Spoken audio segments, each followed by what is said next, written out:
Hey guys, thanks for tuning in to another video on ForgottenWeapons.com. I'm Ian McCullum, and I'm here today at Morphy's taking a look at a Siamese artillery Luger. This is a pretty cool example from really kind of the last ditch of production of the artillery Luger. Now, Mauser was the company manufacturing Lugers in the 1930s. The Versailles Treaty had limited limited the number of companies that could produce military arms, and only one was allowed to continue manufacturing and refurbishing Lugers. That was Simpson.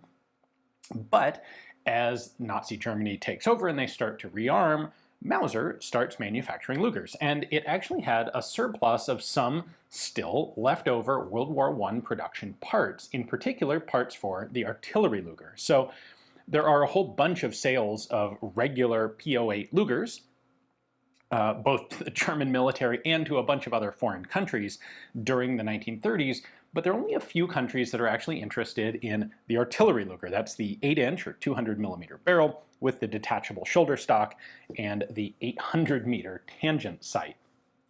Like even during World War I, this was sort of a niche thing for the Germans.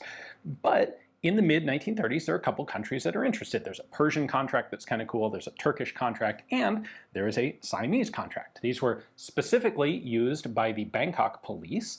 There was an order for a couple hundred regular P08 Lugers and about 100 of these artillery Lugers. So let me go ahead and show you up close what makes these a little bit, well, what makes them recognizable.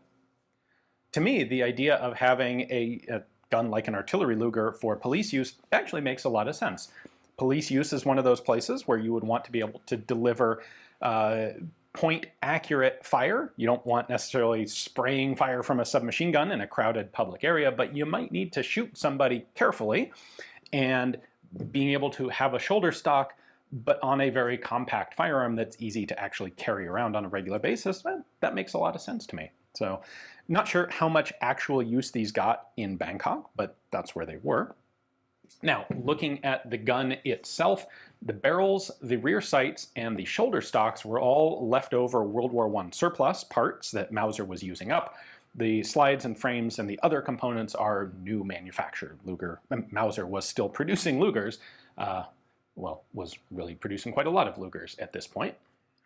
If we take a look at the gun, all of the Siamese contract guns are dated 1936, and they will all have that Mauser powder barrel logo on the toggles. The serial number on this one is right at the end of the series.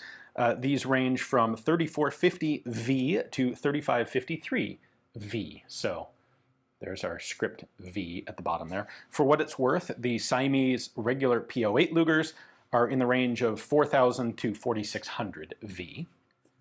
We also have our importer mark there, Odin, out of Alexandria, Virginia, and they of course had to mark the caliber and the country of origin on there, so 9mm Germany. The Siamese guns, by the way, were all 9mm, not 7.65 Luger or anything else weird. The one distinctive marking on the Siamese guns is here on the back of the frame. We have a lion's head in a circle. That is for the Bangkok Police. And then we have a rack number. So this is a Thai rack number. This particular one is number 278.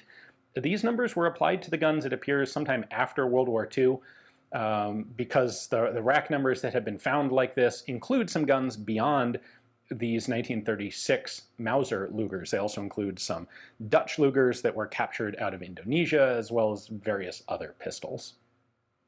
So there's some interesting stuff to note here on the stock as well. This is an old World War I production stock.